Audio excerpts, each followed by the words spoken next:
The man I make the boy, man a boy up all alkaline and Masicka, you know. Yeah man.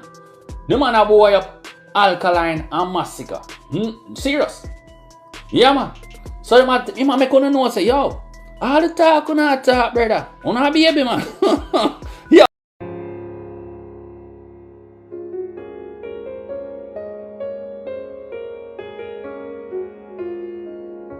Bless up, my people, and welcome back to the Daily Scoop, the place where we break down the biggest conversation happening in Jamaican music, entertainment, and culture. If this is your first time here, make sure you hit that subscribe button, turn on your notification bell, and give this video a like because today discussion has plenty to unpack. No dancehall is always full of surprises. 1 minute everything is quiet, everybody is making music, promoting their albums, enjoying life, and focusing on their career. Then suddenly, one lyrics, one social media post, one picture, or one little comment can have the entire dancehall community asking who was that aimed at. And that is exactly where today's discussion comes in. We are talking about Masicka, Skillibeng, the conversation surrounding the crocodile reference and why some fans believe Masicka may have sent a message in the direction of the East. But before we jump into that, we also have to talk about Masicka's latest project, Forever Rain, because there is a lot happening on that album. We are talking about meditation songs, girl songs, hardcore tracks, collaboration, and the possibility that Masicka may have found another project capable of standing beside the massive expectation created by his previous work. So today we are going to take our time and break down everything. And remember, this is a commentary and analysis. We are not here to declare that an artist is definitely attacking another artist unless they actually say so. We are looking at the lyrics, the timing, the reaction, and the interpretation that fans are putting forward. So let's get straight into it. My people, let's start with the music itself. Masicka has been building anticipation around his new album, and now that Forever Rain is here, listeners have started going through the project track by track. And one thing that stands out immediately is the variety. Masicka is not giving listeners just one type of sound. You have songs aimed at the ladies, you have the street oriented records, you have motivational and reflective material, you have songs dealing with pain, ambition, success, and personal growth. And then you have collaboration that brings another dimension to the project. That is important because one of the criticism that has followed Masicka throughout his career is that some people believe his songs can sound too similar in delivery. Masicka himself has addressed that criticism. His argument essentially is that consistency should not automatically be confused with repetition. And if you look at his career, there is definitely an argument to be made that Masicka has maintained a strong level of output over the years. The man has managed to remain relevant through different stages of dancehall. And that is not easy because dancehall changes quickly. The sound changes, the audience changes, new artists emerge, new tracks take over, and artists have to constantly find ways to remain competitive. Masicka has managed to do that. Now, here is where the debate becomes interesting. A lot of fans still talk about 438 when they discuss Masicka's strongest project. That album made a major impression on listeners, and some people immediately connected with the sound and the writing. So whenever Masicka releases another project, naturally the questions become, can he do it again? Can he create something that has the same replay value? Can he produce songs that remain relevant months or even years later? That is the real test because an album being good on release day does not necessarily mean it will have longevity. Sometimes you hear an album and you are excited for the first week. Then 2 months later, you barely remember the songs. Other times an album grows on you. You keep returning to a certain track, you discover different lyrics, you start appreciating songs that you initially overlook, and that may be what happens with Forever Rain. The project has different moods, and that gives listeners room to connect with different songs for different reasons. Now, let's talk about one of the areas that really stand out, the reflective side of Masicka music. Some listeners might automatically think about the hardcore dancehall record when they hear his name, but Masicka has also built a strong catalog around perseverance, pressure, ambition, and overcoming difficult circumstances. And on this project, that side of him is evident. One of the tracks receiving attention from listeners is Oak Tree. The reason songs like this connect with people is because they are not simply about relaxing. They are about endurance. They are about standing firm. They are about continuing to grow even when circumstances are difficult. And that type of message can resonate with a wide audience. Another song that has been mentioned in the discussion around the project is As Time Pass. Again, the subject matter is reflective. Life changes, people change, relationship change, and sometimes you have to acknowledge your own mistake when continuing forward. That kind of music gives the album balance. You don't want an album where every song is about confrontation. You don't want every song to be about money. You don't want every song to be about relationships. A strong album should take listeners to different emotions. And that's one of the things Masicka appears to be attempting with Forever Rain.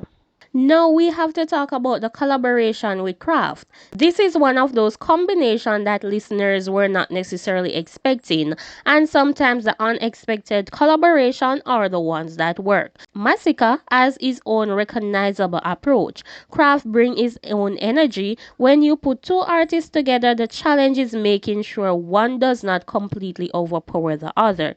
Instead, you want both artists to contribute something. And that is why collaboration can be interesting. They allow artists to step outside their normal comfort zones. But no, people, this is where the conversation takes another turn. Because while fans were going through the album, certain lyrics started getting people talking. And one name that immediately entered the discussion was Skillibeng.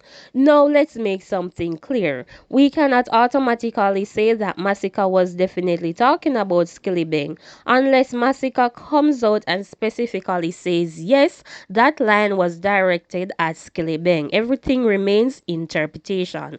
But fans are allowed to analyze music, and that is exactly what happened. Listeners notice references surrounding a crocodile, a dancehall prince style, image, and positioning. And because Skillibeng has previously incorporated crocodile imagery into his public artistic identity, some fans immediately started connecting the dots. That is where the speculation began. The interesting thing about dancehall is that sometimes a single word can cause a whole debate. You don't have to call somebody name. You can use a nickname, you can mention a symbol, you can make reference to something associated with the artist, and suddenly the audience start putting the pieces together. That's what happened here. Fans heard Masicka use language involving a crocodile and a dancehall princess, and immediately people began asking, is this a shot at Skillibeng? Why would they think that? Because Skillibeng has a well-known association with crocodile imagery. And shortly after the conversation started circulating, Skillibeng also addressed the discussion around the song on social media. That made people even more curious. But again, curiosity is not confirmation. This is where listeners need to separate what was actually said from what fans believe was meant. Skillibeng is no stranger to people analyzing his music and imagery. The young entertainer has built a strong identity around his style. From his fashion to his visual, his lyrics, and his presentation, he has created a recognizable brand. So when fans started saying the crocodile reference sounding like a subliminal hint at him, naturally, the discussion spread quickly. Skillibeng responds added another layer to the conversation, and social media immediately became divided. One side said Masicka is clearly sending a warning, and another side said you're reading too much into the lyrics. And another group simply said, let the artists make music. If there is a clash, they will tell us. Honestly, that last position might be the most reasonable one because dancehall fans sometimes move faster than the artists themselves, and artists can make one line. Fans can create an entire feud around it. Then days later, the artists are seen laughing together. That's why we have to be careful. Now, here's a question fans are really asking right now. Is Masicka preparing for another clash? But remember, Masicka has already demonstrated that he is comfortable in lyrical competition, and some fans still want to see him face another major opponent. Names like Alkaline have been mentioned repeatedly by dancehall fans whenever the topic of potential clashes comes up. But we should not confuse fan demand with an actual confirmed clash. There is no need to declare a war before one exists. If two artists decide to clash, we will know. Until then, let's appreciate the music because sometimes the constant pressure for artists to fight each other takes attention away from what they are actually creating. Now let's entertain the possibility. What if the speculation surrounding Masicka and Skillibeng eventually turns into something more? That would certainly get dancehall talking because both artists have strong identities because Skillibeng represents a new generation that has helped push Jamaican music into different international space, while Masicka represents an artist who has been steadily building his reputation over many years. A lyrical confrontation between them would therefore attract numerous attention. But here is the thing, a clash should not happen simply because fans want entertainment. If artists decide to compete lyrically, it should remain music. The best clashes are the ones where the lyrics are clever, creative, and memorable. Not personal destruction, not threat, not real-world violence, just music. That is how dancehall competition can push the genre forward instead of damaging it. So the Daily Scoop family, I want to hear from you. Do you think Masicka was sending a message towards Skillibeng when the crocodile reference was made? Also, if Masicka and Skillibeng ever decide to compete lyrically, would you actually want to hear that? Drop your thoughts in the comment section and remember keep the discussion respectful. Big up Masicka, big up Skillibeng, big up Vibes Cartel, big up Alkaline, big up Beanie Man, Bounty Killer, Mavado, Tammy Craft, and everybody contributing to the Jamaican dancehall and reggae music. If you enjoyed this breakdown, like this video, subscribe to the Daily Scoop, hit that notification bell, and share this video with somebody who follow dancehall. Because here on Daily Scoop, we don't just give you the headline, we break down the story behind the story. Until the next time, bless up, stay safe, and keep supporting Jamaican music.